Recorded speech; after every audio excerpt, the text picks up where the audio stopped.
Donc, je vais tout de suite accueillir mes 3 collègues pour commencer. Donc, ce soir, j'ai Bob Ross, Fifi Brindacier et la cape d'invisibilité dans Harry Potter, évidemment. Bonsoir.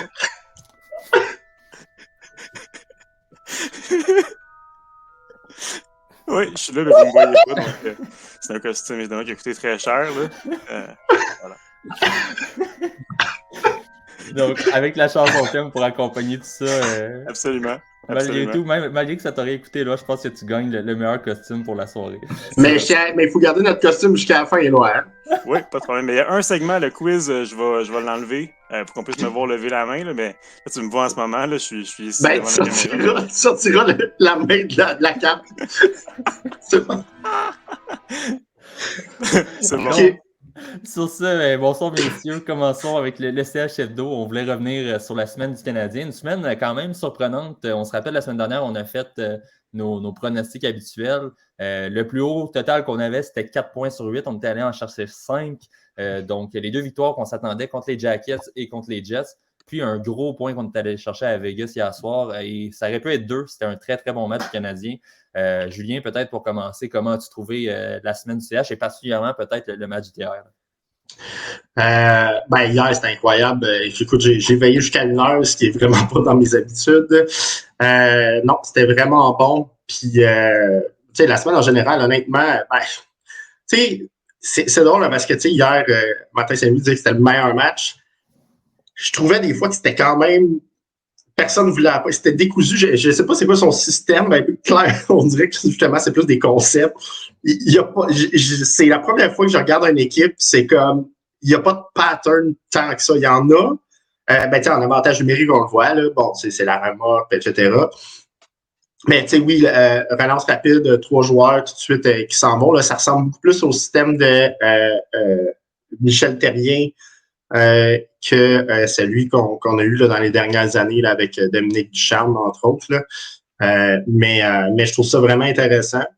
Mais ça reste que, tu sais, c'était le meilleur match canadien, mais je trouvais des fois que c'était quand même brouillon, autant en zone défensive qu'en zone offensive. Mais ça reste quand même que, écoute, l'effort, là, c'est fou. Là, c'est vraiment un effort incroyable que le Canadien. J'ai de la misère à rester concentré en regardant l'écran à Éloi, justement. Éloi. Ça va être le défi de la soirée pour tout le monde. Exactement. Comment as-tu trouvé la rencontre d'hier et le reste de la semaine pour le CH? Ben, c'était spectaculaire pour vrai. Puis cette semaine, ils ont vraiment maximisé.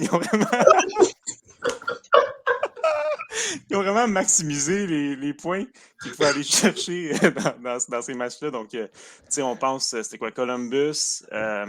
T'as eu le match contre Columbus, contre Winnipeg aussi.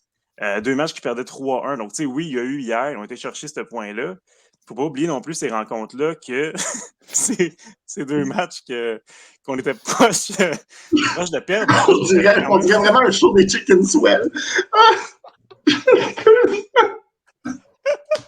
Ça va être difficile. Donc, c'est ça, okay. Le Canadien, puis nous aussi, on va y arriver. Le Canadien ne l'a pas échappé contre Winnipeg, contre Columbus. Donc, vraiment, ça a été des matchs qui ont fait la semaine. Parce que pour vrai, ces 2 matchs que c'était 3-1, ça aurait pu aussi bien finir 5-1 pour l'autre équipe.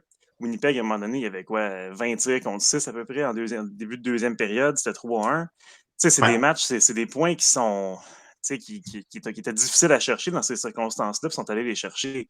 Puis hier, après ça, un match vraiment, vraiment clutch. Il y a eu Aiden Hill qui a eu une rencontre assez incroyable. Ouais, en fait, il y a eu des chances de marquer tout le long de la 3e période, en 2e aussi pour le Canadien. Aiden Hill les a tenus là. Ça a fait la différence en bout de ligne, mais c'est ça. Le Canadien a fait le travail pour vrai dans ces matchs cette semaine. Ça a été quelque chose. Pour vrai, le mois d'octobre, ils ont été excellents. Marc-Antoine, Fifi Brindacier, en fait, on pense au premier match de la semaine, au match contre les Devils. On regardait ça, une défaite de 5-2, on s'est fait complètement dominer. On s'en attendait parce que c'était un 2e match en 2 soirs. Mais on pouvait peut-être être sceptique pour le reste de la semaine puis le petit stretch qui s'en venait, mais finalement, ça a bien été là, pour le CH. Ouais, non, exact. Ça a vraiment bien été. Je trouve que c'est ça, un match où on peut dire qu'ils ont vraiment été déclassés. Mais sinon, pour l'ensemble, beaucoup de caractère, l'idée d'être capable de revenir dans les matchs écoute, en ce moment, ils présentent une fiche d'une équipe là, qui fait les séries et qui a une chance de se rendre loin. Ça ne sera pas le cas, on est conscient de ça, mais je suis quand même curieux de voir si ils vont être capables de jouer un peu à la hauteur de leur fiche, c'est-à-dire d'être capables de quand même imposer là, leur tempo puis d'être capables de quand même dominer, ne serait-ce que contre des équipes un peu plus faibles ou, tu sais, mettons, je pense qu'ils vont jouer contre les Coyotes prochainement. Je serais curieux de voir s'ils sont capables de débuter un match, de s'échanger des buts, parce que là, c'est tout le temps, tu sais, quand ils gagnent, qu'on trouve qu'ils font preuve de caractère de l'arrière, puis pas mal à part de ça. Puis c'est des buts qui sont, qu'on dit en anglais, qui sont quand même clutch, là, qui arrivent au bon moment. Écoute, Montembeault, moi, je l'ai trouvé fumant. Là. L'arrêt contre Pietrangelo, c'est plus que les tu sais, ce ne sera pas juste les arrêts de la semaine. Là. Ça va être pas mal, ça va être pas mal top 10 jusqu'à la fin de l'année. Là. Donc, voilà. Mais moi, j'ai hâte de voir s'ils sont capables aussi de justement imposer leur tempo sur l'ensemble d'un match pour qu'on puisse vraiment signer ça en disant « Oh, ouais, ça, c'est une victoire du Canadien. » Ils ont fait ce qu'on appelle du textbook hockey, là, du hockey de A à Z. On a un plan de match, on l'applique et ça fonctionne. Donc, mais il faut dire qu'au moins, ça nous donne un spectacle. Puis, on n'a pas été gâtés là, dans les dernières années. Mais j'ai hâte de voir, ça se corse tout le temps après Noël pour le Canadien. Donc, reste à voir, mais on va le prendre en autant que ça passe, hein, vivre dans l'instant présent. Puis pour le présent, ben, c'est du beau hockey. Ben, du beau hockey. Du hockey, le fun à regarder parce qu'on est dans la compétition, puis ça nous donne de l'excitation parce que ça va un peu dans tous les sens. Là. Fait que voilà.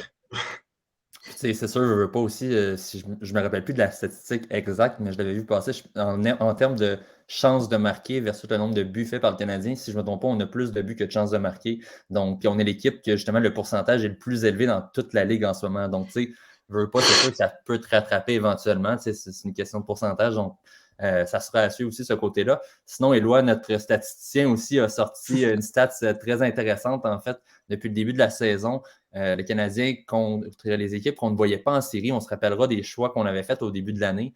Une fiche de 4-0-0, donc on fait bien contre les équipes qui sont censées être battues, justement, qui ont peut-être des équipes moins dominantes, et par la suite, celles qu'on voyait en série, une fiche de 1-2-2, et rappelle-moi, Éloi, je pense que c'est contre les Sabres, justement, cette victoire-là. Ouais.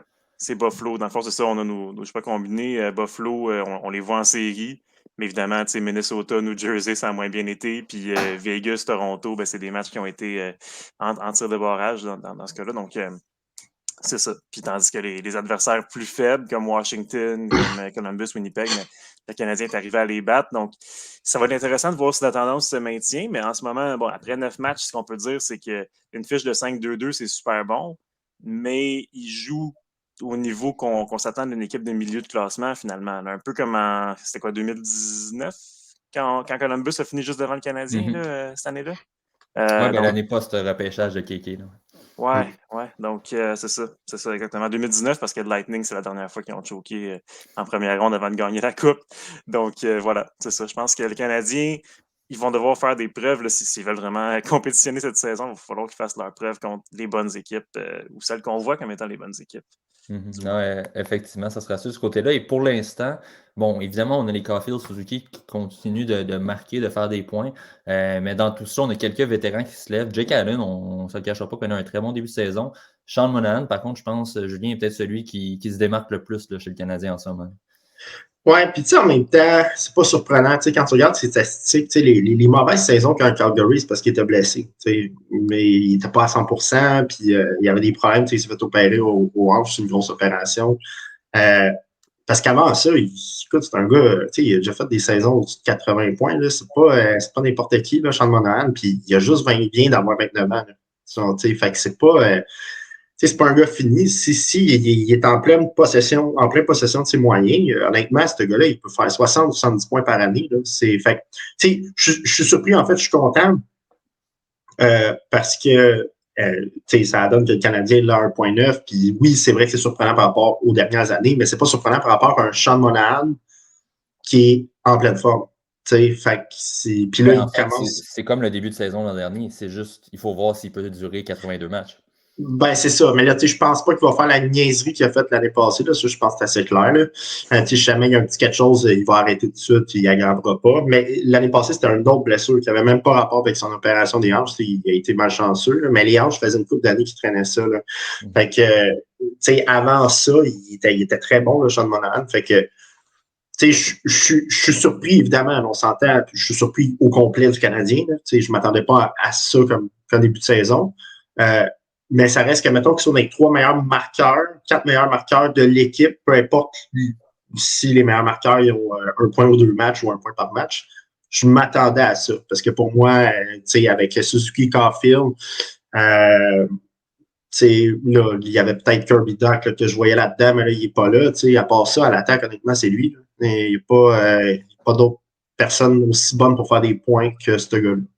Mm-hmm. De ton côté, Marc-Antoine, es-tu surpris un peu tout de même du début de saison de Sean Monahan, malgré le fait que ça reste un des meilleurs attaquants du Canadien en ce moment? Oui, parce que comme Julien le disait, je pense que si c'est un gars qui ne se blesse pas, on ne parle pas d'une projection on espère qu'il va être capable d'être en santé puis peut-être faire 50 points puis d'aider les jeunes. Ça serait un gars qui serait sur un top 6 puis il compétitionnerait avec une équipe qui aspire à gagner la Coupe Stanley. Fait que c'est un triste sort pour lui. Puis est-ce que je suis surpris? Ben, si on exclut les blessures, non. Mais si on inclut les blessures, ben, je suis content pour lui plus qu'autre chose. Ce serait probablement l'angle que je prendrais. T'sais. Fait que tant mieux pour lui, honnêtement. C'est juste plate. C'est toujours triste quand c'est les blessures parce que c'est pas quelque chose que tu contrôles. À part la mise en forme ou la remise en forme, mais je pense pas que c'est nécessairement quelqu'un. Quand il joue blessé, c'est pas parce qu'il souhaite se blesser davantage, c'est parce qu'il aime la game, puis il aime jouer, puis il aime être un facteur. Fait que c'est toujours triste quand des choses comme ça arrivent. T'sais. Mais non, pas surpris, mais quand même heureux que malgré les blessures, il soit capable d'être presque un point par match en ce moment. On en reparlera plus tard dans la saison, mais évidemment, il sera question éventuellement de savoir est-ce qu'on lui offre une prolongation de contrat, est-ce qu'on pense peut-être à l'échanger à la date limite selon où se trouve le Canadien. Mais ça, on en reparlera en temps venu, justement, parce qu'on a quand même encore beaucoup de matchs à jouer. Peut-être justement que le Canadien va être sorti complètement du portrait des séries. Peut-être que Monahan va se reblesser, même si on ne le souhaite pas. Ça sera à suivre dans les prochaines semaines. Pour terminer ce segment CH Hebdo, on revient évidemment sur les matchs qui sont à venir cette semaine. Un match contre les Coyotes jeudi et un match contre les Blues samedi. Donc, les 2 matchs sont à l'étranger cette semaine. Comme à chaque semaine, je vous demande votre nombre de points que le Canadien va aller chercher. Commençons avec toi, Éloi. Bon, écoute, sur 2 matchs, c'est difficile à dire. Le Canadien, mine de rien, 3 victoires à leurs 4 derniers matchs en Arizona. Puis, à Saint-Louis, écoute, c'est difficile à dire. Je pense qu'ils vont aller chercher une victoire. Mais bon, encore là, on était conservateurs la semaine passée. Là, je me rappelle, on disait tous 3-4 points, puis finalement, ils ont été en chercher quoi? 5 points. 5 points, ouais. Moi, j'avais dit ouais, c'est ça. C'est ça, 5 points. Donc, c'est ça. Donc, je vais y aller quand même avec une victoire. Je pense qu'ils vont en échapper une. Tu sais, sa route dans l'Ouest, évidemment, c'est toujours un peu plus difficile, mais c'est ça. Je vais y aller avec une victoire en Arizona. Julien? Moi, je vais y aller avec une victoire à Saint-Louis. Moi, j'ai l'impression que c'est là qu'ils vont aller chercher la victoire. Allen va être là. Primo va jouer contre Arizona, je pense. Mais en tout cas, ça serait logique. Là, sinon, ça ne ferait pas vraiment de sens. Je pense qu'on perd en Arizona. T'sais, Arizona, c'est quand même, eux autres aussi, c'est une équipe qui ont step up un peu, là, en tout cas dans le line-up, là, toujours bien. Puis, je m'attends quand même, mais puis ils ont donné toute une déjeuner à Chicago 8-1. Et que non, je m'attends quand même à un bon match, là, mais je vais dire 3 points. Je pense qu'ils vont perdre en overtime contre Arizona puis qu'ils vont gagner contre les Blues. 3. On a beaucoup de matchs en prolongation en tir de barrage pour le Canadien depuis le début de l'année. Sinon, rapidement, on a Hugo qui apprécie nos costumes ce soir. Dommage qu'il ne peut pas être là. J'aurais été curieux de voir le costume d'Hugo. Et lui, il prédit 2 victoires pour le CH. Marc-Antoine? Moi, j'ai toujours été plus conservateur là, depuis une couple de les 2 dernières années, mettons. Fait que je pense que 2 victoires, mais s'il y en a une qui vont échapper, c'est contre les Blues parce que mon feeling ou ma mémoire me dit qu'ils sont pas bien bons contre les Blues. Fait que ce serait là qu'ils l'échapperaient. Mais moi, je vais y aller avec 2 victoires. Puis de toute façon, à chaque fois que je fais une prédiction, c'est jamais ça. Fait que... Ils vont perdre les 2. Les 2, finalement. C'est bien, toutes les possibilités sont là. Moi, j'y vais avec aucun point cette semaine. Je pense qu'on va perdre les 2 matchs. Les Coyotes, comme tu disais, Julien, sont quand même impressionnants cette saison. Bon, leur grosse victoire, évidemment, contre les Blackhawks, c'est pas une équipe incroyable. Mais quand même, j'ai l'impression qu'ils vont pouvoir aller chercher ce match-là. Et contre les Blues, justement, comme Antoine l'a dit, de mémoire, c'est jamais facile. Jake Allen qui va jouer à Saint-Louis, des fois dans les matchs comme ça, peut-être Allen va peut-être être un peu moins le Allen qu'on a vu depuis le début de l'année. Donc, j'ai l'impression que peut-être ça va nuire un petit peu aux Canadiens. Puis c'est sûr que le match d'hier a quand même eu un gros impact. J'imagine que la défaite, à un certain point, peut-être fait mal un peu au CH qui a donné vraiment un excellent duel à Vegas et qui aurait dû sortir avec les 2 points.